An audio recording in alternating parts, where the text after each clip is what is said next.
Bien, hablemos un poco de la Ley de Recortes Fiscales y Empleo, que, por supuesto, fue aprobada por el presidente Trump en ese momento. El Congreso aprobó y el presidente Trump firmó, y fueron conocidos como los recortes fiscales de Trump. ¿Qué partes de la Ley de Recortes Fiscales y Empleo cree que podrían expirar o expirarán próximamente si el Congreso no las prorroga? ¿Y qué partes son permanentes? Sí, empezaré hablando un poco de la Ley de Recortes Fiscales y Empleo en general. Fue un gran incentivo para permitir realmente a la gente, empresas y particulares, para mantener más de su dinero, porque sabíamos que eso reactivaría la economía y sabíamos que eso crearía más puestos de trabajo. Sabíamos que ponía más dinero en los bolsillos de la gente. Al fin y al cabo, sabíamos que así obtendríamos mejores ingresos fiscales. Así que aunque al principio, ya sabes, el primer año en que reduzcas los impuestos, tienes un ligero descenso de los ingresos, pero después se ve un crecimiento de los ingresos. Desgraciadamente, y eso se paga. Los estadounidenses son capaces de lograr cosas extraordinarias cuando tienen la libertad y la oportunidad de hacerlo. Esto es potencial americano. Y aquí está tu anfitrión, Jeff Crank. Bien, gracias por estar con nosotros en otro episodio de American Potential. Vamos a hablar de política fiscal. Se promulgó la Ley de Recortes Fiscales y Empleo y fue una revisión significativa de los EE.U, Código Fiscal, los recortes fiscales de Trump. Algunos componentes clave incluían la reducción de los tipos del impuesto sobre la renta de las personas físicas, un aumento de la deducción estándar, una duplicación del crédito fiscal por hijos y una reducción del tipo del impuesto de sociedades del 35% al 21%. Ahora, partes de la Ley de Recortes Fiscales y Empleo están a punto de expirar. Y por eso tenemos al invitado de hoy para hablar de todo este asunto. Ahora, tras crecer en la granja de su familia, se licenció en Ingeniería Civil y Administración de Empresas. Comenzó su carrera de consultoría y gestión en el sector aeroespacial, energía y de fabricación, donde se centró en implantar sistemas eficientes, operaciones mejoradas, todo ello reduciendo costes. Tras su carrera en el sector privado, decidió servir a los kansanos, primero como tesorero del condado de Sedgwick y luego como tesorero del estado de Kansas. Ahora, su experiencia en el sector privado le ha convertido en un firme defensor de los contribuyentes de Kansas en el Congreso. Como único ex tesorero del estado en el Comité de Medios y Arbitrios, se mantiene firme en su defensa de la bajada de impuestos. Quiero dar la bienvenida a alguien que he llegado a conocer en el último mes. Representante del 4º Distrito del Congreso de Kansas, congresista Ron Estes. Al espectáculo. Bien. Congresista gracias por acompañarnos. Le agradezco que esté con nosotros. Bien. Gracias. Agradezco la oportunidad de hablar de algunas de las cosas que están pasando en Washington, D.C. Bien. Antes de hacerlo, quiero hablar. En realidad estaba en Wichita. Te vi allí. Háblale un poco a la gente de la parte del país que representas en tu distrito. Sí. Bien. Es realmente genial. Quiero decir, me gusta pensar que nuestro distrito es el microcosmos del país. Tenemos mucha agricultura. Tenemos petróleo y gas. Wichita tiene muchos problemas con la industria y el centro de la ciudad. Una cosa que no tenemos son suburbios ni muchos rascacielos de grandes pilas. Una de las cosas que decimos de nuestra zona es que somos la capital mundial del aire porque fabricamos más aviones que cualquier otro lugar del mundo, literalmente, con toda la aviación general, así como comercial y componentes para muchos otros aviones también. Es una larga tradición tener una gran presencia de la aviación en mi distrito. Sí, ha sido un placer visitarte. Estábamos fuera por Meeting the Americans for Prosperity en Wichita, de la que formé parte y disfruté de su gran hospitalidad. La gente es muy amable en Wichita. Kansas, ¿qué puedo decir? Realmente lo es. Es un gran grupo de personas que viven por aquí y en el distrito y en todo Kansas, pero me siento muy honrado de poder representar al 4º Distrito de Kansas en el Congreso. De acuerdo. Y ahora eres un antiguo tesorero, ex tesorero del estado. ¿Puede explicar por qué los gobiernos recaudan ingresos? Así que, ya sabes, cuando miramos, hay algunos servicios que queremos que preste el gobierno federal o el gobierno estatal o el gobierno local y tomamos la decisión colectiva de hacerlo. Y, ya sabes, obviamente, para prestar esos servicios, el gobierno tiene que disponer de medios para recaudar ingresos y eso es, a lo largo de los años, a través del Código Fiscal. Y obviamente, diferentes cosas han cambiado a lo largo de eso. Ya sabes, tenemos que asegurarnos de que a medida que vamos a través de eso, que la atención sigue centrada en un gobierno limitado y en asegurarse de que no sea excesivo en cuanto a la cantidad de ingresos que se quita a los ciudadanos, así como los efectos inflacionistas y económicos negativos que se derivan de un gasto público elevado. Bien.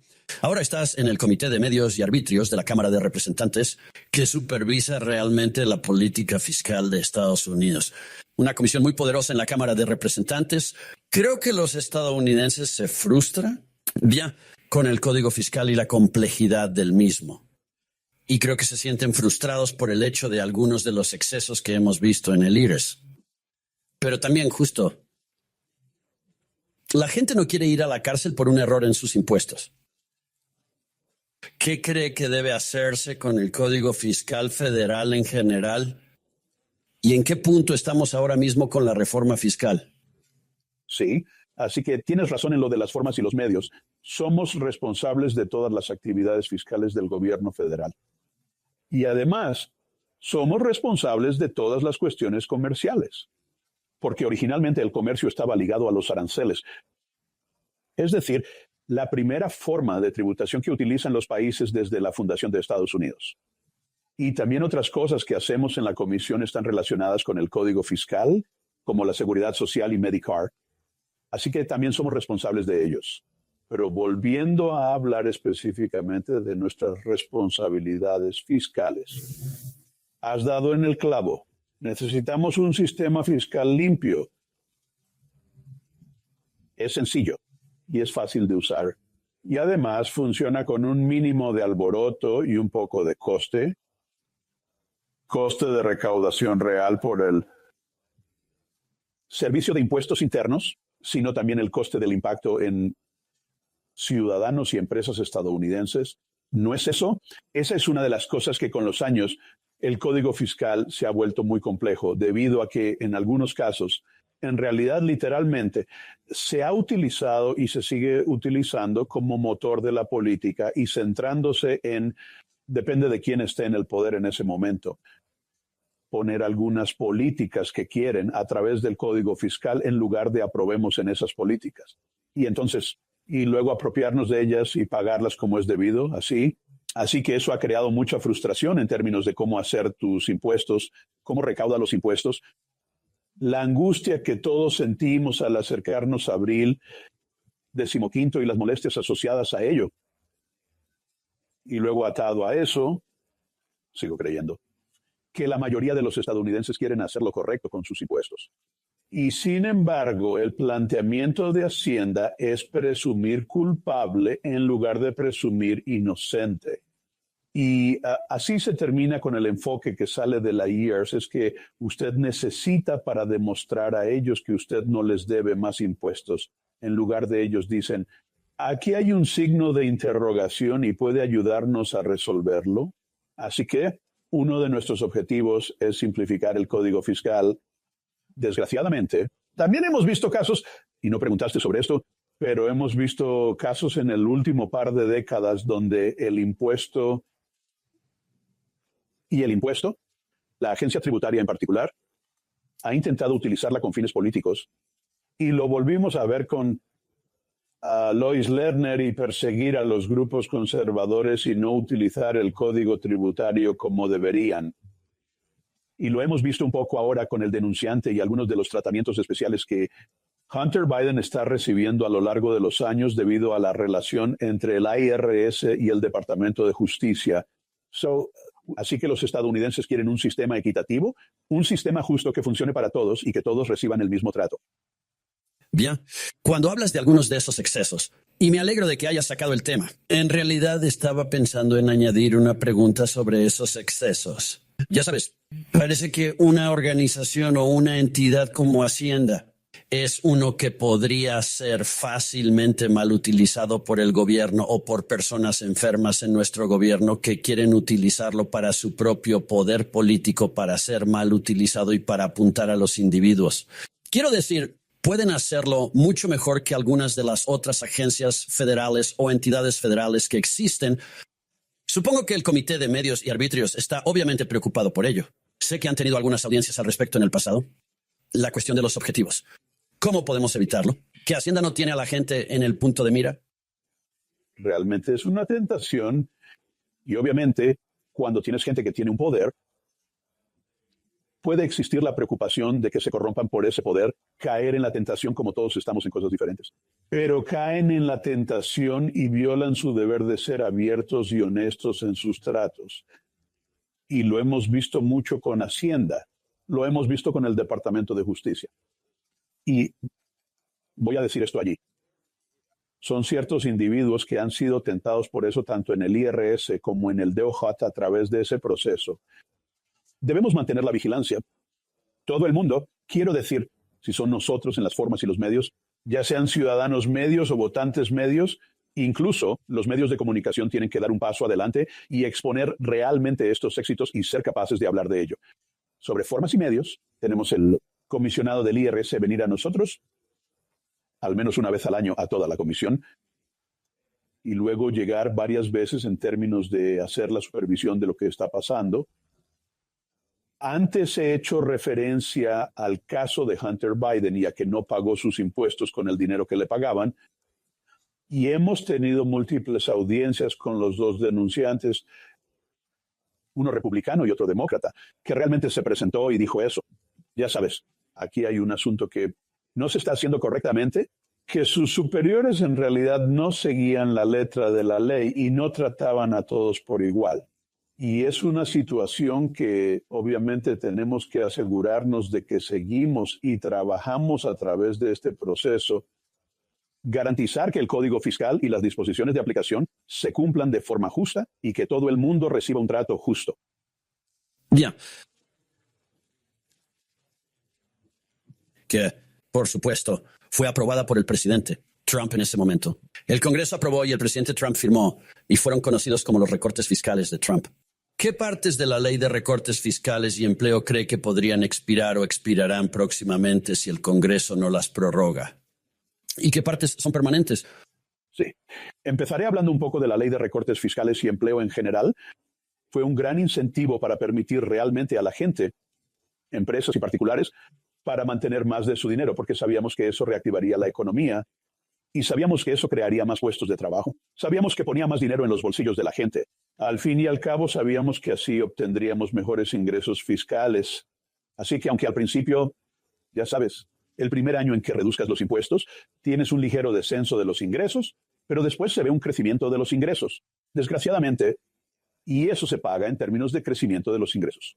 Lo que hemos visto en los últimos, desde 2018 hasta 2023, estamos siguiendo la línea de lo que los ingresos fiscales habrían sido si no hubiéramos hecho la ley de recortes y empleos fiscales. Y aún nos quedan 2 años más antes de que expiren todas las disposiciones. Así que tendremos más ingresos de los que tendríamos si no hiciéramos la ley de recortes y empleos fiscales.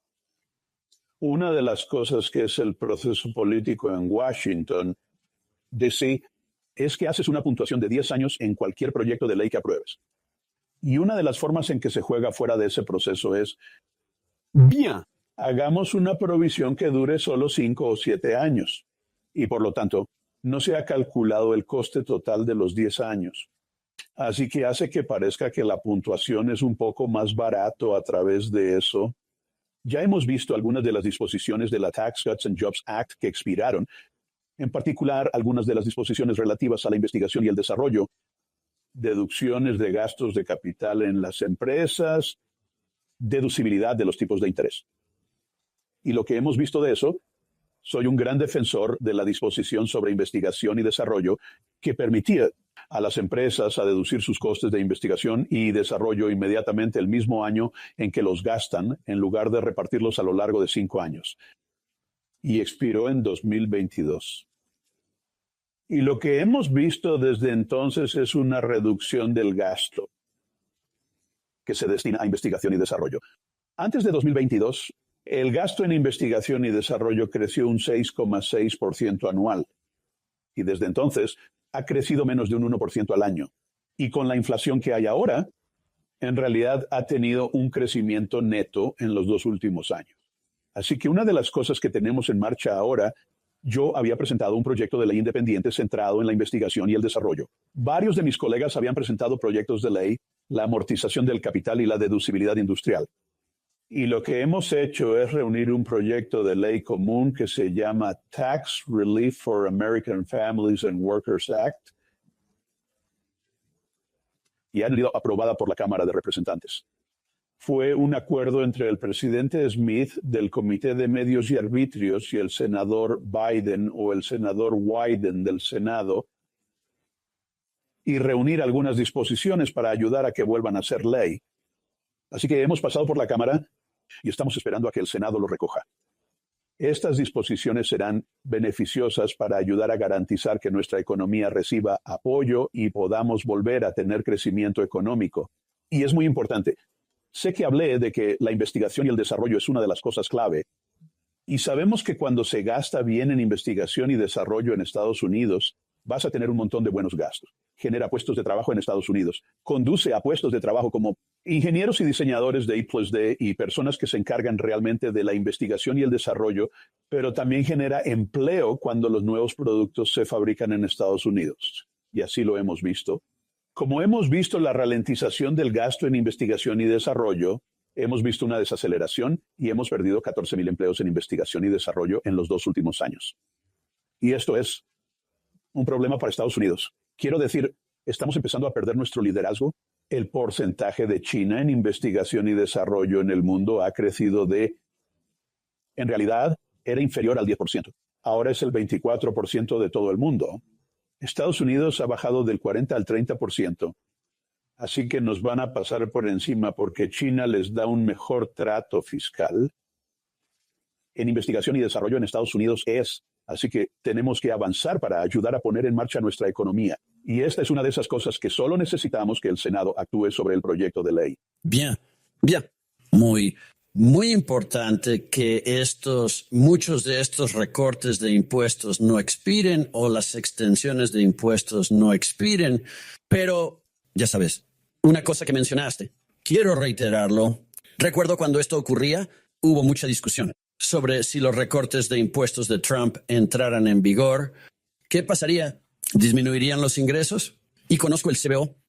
Siempre hay una cuestión de, ya sabes, puntuación dinámica y la CBO decidiendo cómo van a puntuar algo. Lo cierto es que los recortes fiscales han aportado muchos ingresos. ¿Y es cierto que el gobierno federal obtiene hoy más ingresos que nunca?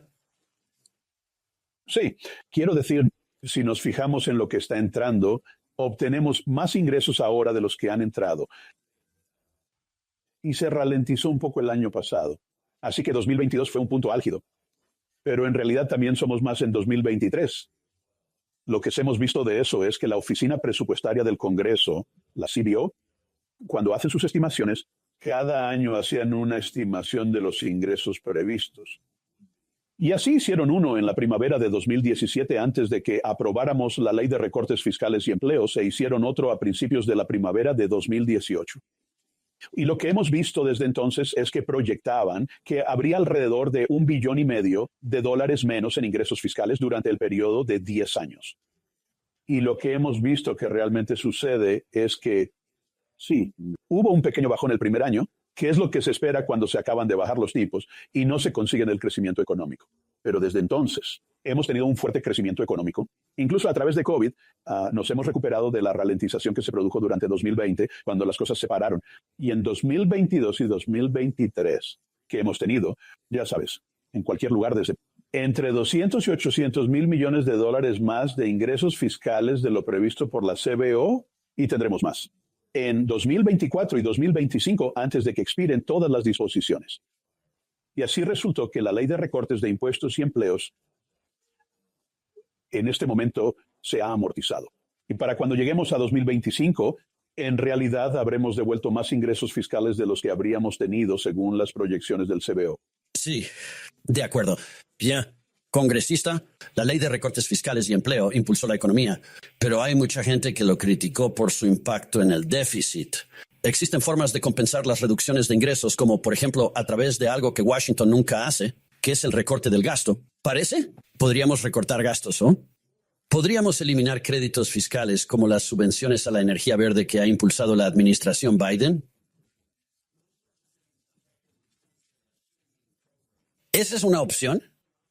Sin duda es una opción. Quiero decir, como mencionaste, hubo muchos detractores cuando se aprobó la Ley de Recortes Fiscales y Empleo, y el Oficina Presupuestaria del Congreso, CBO, utiliza la puntuación estática, que no tiene en cuenta que la economía va a crecer si la gente tiene más dinero en el bolsillo que puede gastar en cosas. Y hemos visto un enorme crecimiento de los ingresos. Como dije, es más o menos un 37% de crecimiento. Son las últimas cifras que había visto de finales del año pasado frente a un 57% de crecimiento del gasto, que es, ya sabes, un enorme crecimiento que, ya sabes, es un obstáculo que no puedes superar. Si congelamos el gasto en una línea sólida, en realidad sí, los ingresos podrían ponerse al día. Lo mismo ocurre con el propio Código Tributario y algunas de las disposiciones que se están introduciendo para tratar de promover determinadas políticas, créditos fiscales y cosas que sabemos que en muchos casos son solo regalos. Y en muchos casos acaban costando mucho más de lo que calcula la Oficina Presupuestaria del Congreso. Y el verde del que hablabas, algunas de las disposiciones del nuevo Pacto Verde son uno de esos ejemplos perfectos de lo mala que puede ser la política. Y lo mucho que impulsa el Código Fiscal a través de ese proceso, ahora estamos viendo que los créditos fiscales para vehículos eléctricos, que la CBO había estimado en un principio que solo iban a ser de menos de $300,000 millones, ahora calculan más de $500,000 millones y otros expertos dicen que es más de $1 billón. Y eso solo añade costes y cargas y aumenta nuestra deuda. Sí. Bien, desde luego que sí. Ahora, cuando eras el tesorero en Kansas, la legislatura estatal aprobó unos recortes de impuestos bastante grandes sin hacer también recortes de gastos y se puso un poco desordenado. ¿Qué lecciones podría extraer el Congreso de su experiencia como tesorero de cara al próximo año? Creo que lo más importante cuando miras eso, la primera es examinar el gasto que se está realizando a través de ese proceso y asegurarse de que el plan fiscal se ajusta al sentido común económico y no necesariamente a lo que está de moda o a la moda del momento. Lógica que se pone en la puntuación estática, porque eso no impulsa las cosas en la dirección correcta. Y la otra cosa que viene a través de eso es, ya sabes, una de las cosas que ocurrieron más o menos al mismo tiempo que los recortes de impuestos fueron implementados en Kansas por la legislatura y el gobernador fueron los cambios en la situación económica. Poco después se produjo una enorme caída del precio del petróleo y el gas y un enorme descenso de la in-farm. Ingresos, lo que habría provocado una reducción de los ingresos independientemente de cuál fuera su plan fiscal. Así que hay que tener en cuenta lo que ocurre en la economía. Por ejemplo, con nosotros, con la Ley de Recortes Fiscales y Empleo, hemos visto crecimiento. Y en eso deberíamos habernos centrado. Contengamos el gasto para que coincida con ese crecimiento de los ingresos y podamos tener un resultado positivo en lugar del aumento del déficit que hemos visto en los últimos años. Bien. Ahora para el año que viene, ¿cómo debemos pensar sobre la expiración de los límites del gasto discrecional, el límite de la deuda, atención sanitaria, arreglar el proceso presupuestario, etcétera? ¿Cómo pueden afectar esas cosas a la política fiscal? Sí, ha mencionado muchas cosas que debemos abordar en este proceso.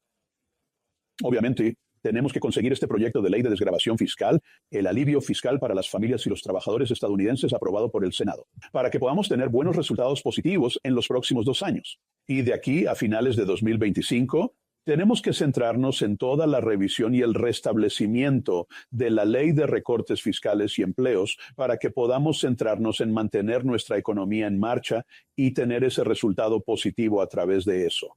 Eso es muy importante para lo que hacemos. Otra cosa que ha mencionado es el proceso presupuestario. Y realmente es un proceso presupuestario complicado y enrevesado el que se sigue a nivel del gobierno federal. Y este año también estoy en el comité presupuestario. Una de las cosas en las que intentamos centrarnos, ¿cómo trabajamos en ese proceso? ¿Cómo nos aseguramos de que haya buenas descripciones de los ingresos y los gastos y de que esto se lleve a cabo a través del proceso de asignación de créditos? Ahora mismo hay una desconexión entre ellos y muchas veces los proyectos de ley de créditos van a gastar mucho dinero y luego se añaden los gastos suplementarios. Y al final del día,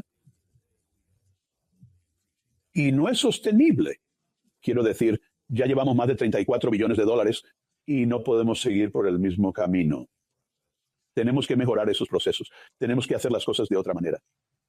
Así que, bien, ¿tiene sentido que el Congreso siga haciendo 12 proyectos de ley de créditos separados? Es solo el 27% del gasto. En caso de que el Congreso, ¿y qué tipo de alusión a esto? ¿Debería el Congreso hacer algo más amplio que lo que hemos hecho hasta ahora? Sí, creo que hacer 12 facturas no es necesariamente el problema, pero lo que se ha convertido cada vez más en un problema es que esos 12 proyectos de ley de gastos que cubren los distintos departamentos, diferentes áreas del gobierno, se han convertido en una parte mucho menor del gasto total.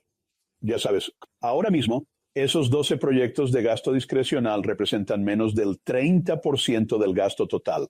Y lo que ha ocupado ese otro 70%, más del 70%, son todos los programas de gasto automático, Seguridad Social y Medicare, donde la gente paga mientras trabaja, pero luego sacan más dinero cuando se jubilan. Así que las matemáticas no funcionan, así como todos los demás programas que se conceden a las personas debido a la forma en que la ley fiscal trata su nivel de ingresos. Si es Medicaid, si se trata de cupones de alimentos, ya sea asistencia temporal para familias necesitadas. Tenemos que ponernos serios y abordar estos problemas a largo plazo, porque lo que estamos viendo ahora es que incluso si elimináramos los 12 gastos discrecionales y no gastáramos nada en gastos discrecionales, seguiremos teniendo un sistema fiscal que gravará al resto del país. Seguiría habiendo déficit cada año debido al crecimiento de esos programas de gasto y al crecimiento de los intereses. Los intereses están aumentando de menos de 300,000 millones de dólares al año a $1 billón este año debido al tamaño de la deuda y a que los tipos de interés han vuelto a un nivel normal. Así que tenemos que centrarnos en algunos de esos gastos no discrecionales, gracias señor, programas y centrarnos en cómo mejorar ese proceso. Y seguimos queriendo proteger la seguridad social y seguimos queriendo proteger Medicare, pero tenemos que asegurarnos de que haya programas viables que continúen durante décadas en el futuro. Sí, bien. No hacer nada no es una solución. En realidad, esto va a perjudicar a los beneficiarios de la seguridad social y a otros en el futuro, porque no es sostenible. Realmente lo es. Quiero decir, si el presidente y el Congreso no hacen nada con la seguridad social, que el beneficiario medio va a recibir un recorte del 23% en su... Y si estás recibiendo $1,000 al mes como cheque de la seguridad social y eso baja a $775, quiero decir, ¿cómo vas a pagar el alquiler? ¿Cómo vas a comprar comida? ¿Cómo vas a pagar tus medicinas? Que eso simplemente no es sostenible para ciudadanos estadounidenses. Así que tenemos que abordarlo. Sí, pero cuando estuvimos juntos en Wichita, hablaste en el meeting en el que estuve y dijiste algo que realmente se me quedó grabado. Hablaste del servicio de la deuda. La cantidad de dinero que gastamos en el servicio de la deuda ha superado a otras categorías de gasto público. Creo que incluso dijiste nuestra defensa nacional. Ahora gastamos más en el servicio de la deuda. ¿Es correcto? La defensa nacional. Estamos justo debajo, pero se proyecta. Fue justo por debajo del año pasado, se proyecta el próximo año para estar por encima de que los gastos por intereses será más de lo que gastamos en la deuda en la defensa en general. Así que obviamente tenemos que abordar esto. Y este es un problema que viene de lejos. Así que no vamos a poder salir de esto en un año ni en dos. Nos va a llevar mucho tiempo salir de esto. Pero no puedes resolver un problema a menos que estés dispuesto a admitir que lo tienes y a empezar a trabajar en él y dar el primer paso. Sí, sí, eso es aterrador. Eso debería ser una señal de advertencia para nosotros. Ya sabes, la Constitución lo especifica. Ya sabes, esencialmente el papel principal del gobierno federal, bien, es proporcionar una defensa común. Y ahora tenemos que gastar más dinero en el servicio de la deuda que en las necesidades de seguridad nacional de nuestro país. Eso es un problema. Todos los estadounidenses deberían darse cuenta de ello. Y todos los miembros del Congreso deberían serlo. Ya sabes, tienen convicción para hacer algo al respecto. Sí, realmente lo es. Y lo triste es que la deuda que estamos contrayendo ahora tendrán que pagarla nuestros hijos, nietos y bisnietos.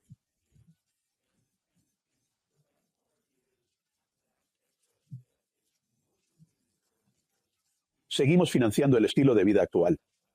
Y así, en lugar de hacer inversiones a largo plazo, al que se destina parte del dinero, pero la inmensa mayoría es solo apoyar el estilo de vida actual.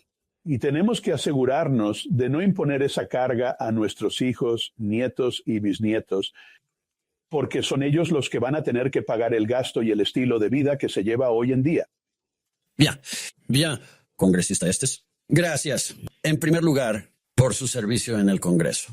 Sé que a veces es un trabajo ingrato, pero le agradecemos que lo haga. Y sirviendo a la vez a todos los ciudadanos de Kansas, por supuesto, sino a los ciudadanos de los Estados Unidos de América con su papel en el Comité de Medios y Arbitrios. Gracias por acompañarnos.